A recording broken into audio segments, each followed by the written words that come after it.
There are moments in life where the line between right and wrong isn't drawn in law, it's carved into your soul. And when I saw those 6 German shepherd pups lying motionless in the mud, their tiny chests barely rising, I knew walking away wasn't just cowardice, it was complicity. But what my sergeant ordered me to do? That wasn't just protocol, it was a test. And failing it meant saving them, at the cost of everything I'd ever been. If this story moves you, smash that like button and subscribe. We share real stories that matter. And drop a comment below. What country are you watching from? Your voice helps us reach more hearts like yours. My name is Marcus Vale. For 12 years I wore the badge of the Cedar Ridge Police Department like a second skin. My world was one of measured steps, radio codes, and the quiet weight of responsibility. The city's rhythm was my rhythm. Sirens at dawn, paperwork at dusk, and the ever-present hum of justice trying to outrun chaos. I'd pulled teenagers from wrecked cars, talked veterans off rooftops, and stood guard over crime scenes so brutal they haunt my dreams. I thought I understood darkness, but I hadn't seen true evil, not until that August afternoon, when the sky hung low and heavy like a soaked blanket, and the call came in as just another junk report off Hollow Creek Road. They said it was routine. They said it wouldn't take long. They were wrong. Dispatch crackled through my cruiser's speaker, voice dry as old paper. Unit 14, Marcus. Head out to the Hollow Creek rail spur. Reports of illegal dumping, maybe a squatter. Nothing urgent. It was the kind of call they gave you when the streets were quiet and the station needed you out of the break room. The Hollow Creek yard wasn't a place. It was a wound, abandoned since the 90s, choked with kudzu, rusted boxcars tipped like tombstones, and the stench of mildew and rotting tires. I rolled down the access road, windshield wipers fighting the thick humidity. No birds sang here, only the buzz of flies and the creak of metal in the wind. I parked where the pavement gave way to gravel and stepped out. My boots sank slightly in the damp earth. Trash littered the path. Mattresses, beer cans, a child's melted toy. Standard fare. I walked slowly, scanning, half expecting to find a tent or a fire pit. Instead, something white caught my eye through the tall grass. Then another, still silent, not trash. My breath hitched. I crouched low, heart hammering against my ribs. 6 puppies. 3 snow-white, 3 classic German shepherds. Black saddle, tan legs, ears still soft and floppy. They were curled together in a shallow depression, eyes sealed shut, bodies unnaturally still. No whimpering, no twitching, just quiet. I reached out, fingers trembling, and brushed the flank of the nearest white pup. Warm. Alive, but barely. Their breathing was shallow, almost imperceptible. No mother in sight. No food, no water. Just these 6 fragile lives abandoned in a graveyard of forgotten things. A cold dread spread through my chest. Who does this? Who leaves newborns to die in the dirt like garbage? I scanned the perimeter, no tracks, no footprints, just silence pressing in like a wall. That's when I saw it. Propped against the ribs of a sleeping shepherd pup, a torn piece of cardboard, and scrawled across it in jagged black marker, "If you find them alive, best to move along." Not a plea. A warning, a dare. My blood turned to ice. This wasn't abandonment. This was malice. Someone wanted them dead and wanted whoever found them to look away. I grabbed my radio, thumb pressing the transmit. Dispatch Unit 14. I've got 6 live puppies, approximately 3 weeks old, abandoned at the Hollow Creek site.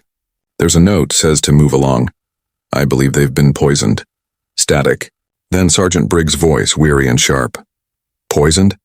Marcus, don't go full Dr. Doolittle on me. Call animal control. That's their circus. Sarge, they're barely breathing. The note, it's threatening. This feels wrong. Wrong? Kid, the whole world's wrong. You're on a dumping call, not a rescue op. Tag it, log it, and get back in service. That's an order. I stared at the pups, then at the sign. 6 heartbeats against the silence. And one choice that would change everything. Sarge, I said, voice tight. If I leave them, they die.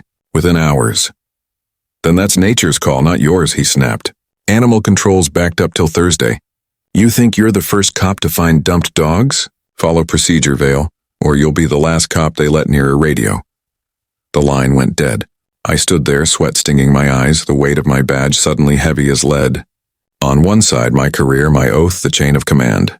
On the other, 6 tiny souls breathing their last in the mud. I thought of my father, a cop himself, who always said, "The badge serves the people, not the other way around." These pups couldn't speak. They couldn't file a report. But they were people in the purest sense, innocent, vulnerable, trusting the world not to break them. I clipped the radio to my belt. Didn't respond. Didn't say 10 to 4. I pushed the cardboard sign into the grass and knelt again. My hands, usually steady for cuffs and guns, shook as I gathered them. One by one, I lifted them. Warm, limp, precious, tucking 2 inside my shirt, cradling the rest in my arms like fragile glass. I carried them to the cruiser, boots crunching over gravel like thunder. Laid them gently on the passenger seat, 3 white ghosts, 3 loyal shadows. Their eyes fluttered but didn't open. I started the engine, heart racing. No time for bureaucracy. No time for rules. I knew only one place that wouldn't ask questions. Dr. Lena Cho's emergency clinic on Elm Street. She'd patched up lost hounds and stray cats for 20 years, no paperwork, no judgment. I hit the siren just once to clear Main Street, then shut it off. Didn't want attention. Didn't want to explain why a patrol car was speeding with 6 dying puppies. All I could think, hold on. Just hold on. The drive was a blur of stoplights and silent prayers. Every bump in the road made me wince. I kept glancing over. Their breaths were slower now, almost ghostly. That's when it hit me. The note wasn't just cruel. It was accurate. They had been poisoned. Not starved. Not abandoned randomly. Someone wanted them gone, and made sure it would look like an accident. Antifreeze, rat bait? I pressed harder on the gas. 10 minutes felt like 10 lifetimes. When the clinic sign finally appeared, I slammed the brakes, scooped them up, and ran through the doors. Dr. Cho took one look and sprang into action. Table now. Her hands flew. Checking gums, pale, pulses faint, eyes unresponsive. They've been dosed, she murmured. Organophosphate or something fast-acting. IVs went in. Charcoal slurry prepared. Machines beeped with fragile hope. I stood in the corner, useless in my uniform, watching strangers fight for lives I'd almost walked past. My radio stayed silent. Briggs wasn't calling. He was letting me drown. And as the hours passed, I knew, even if they lived, my career might not. Chief Delaney's office smelled of leather and old decisions. He didn't stand when I entered. You disobeyed a direct order, Vale. Abandoned your zone. Used city property for personal rescue. They weren't personal, sir. They were dying. Rules exist so we don't become heroes in blue pajamas, he said coldly. Turn in your badge and sidearm. Indefinite suspension pending review. I laid them on his desk, 10 years of service reduced to metal and plastic. Walked out into the gray afternoon, no badge, no purpose. Just a man who chose heart over handbook. That night I returned to the clinic. No uniform, just jeans and a worn jacket. Dr. Cho smiled. Knew you'd come back. In the recovery room, 6 puppies slept, IVs dripping hope into their veins. I named them on the drive home. Ghost and Nova, white males. Luna, white female.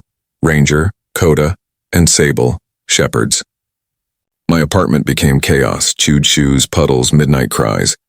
But for the first time in years, it felt like home. I had nothing, and everything. 2 weeks later, a call from a blocked DC number. Detective Marcus Vale? A voice asked. This is Agent Rivera, USDA Animal Cruelty Task Force. The Hollow Creek site. It's a known drop zone for a dogfighting syndicate. They poison useless litters as warnings. Your intervention triggered their panic. They returned, and we caught them red-handed. I sat stunned. Your chief followed protocol, but you followed conscience. That's why we're offering you a position. Lead investigator for our regional task force, with full reinstatement and a raise. The puppies, now playing at my feet, had just rewritten my fate. A month later, I stood in a federal briefing room, badge polished, new title on the door. Detective Marcus Vale, Animal Crimes Division. Chief Delaney shook my hand, quietly proud. My mission now? Hunt the monsters who think life is disposable. And every night I come home to 6 strong, loyal German shepherds, no longer victims but warriors. They remind me daily, sometimes the most rebellious act is kindness, and the highest duty isn't to the chain of command, but to the voice inside that says, not on my watch. Life doesn't ask us to be perfect. It asks us to choose again and again between what's easy and what's right. That day in the junkyard, I chose them. And in return, they gave me back my soul. So if you've ever stood at that crossroad, know you're not alone. Hit subscribe, drop your country below, and remember, the world changes one act of courage at a time.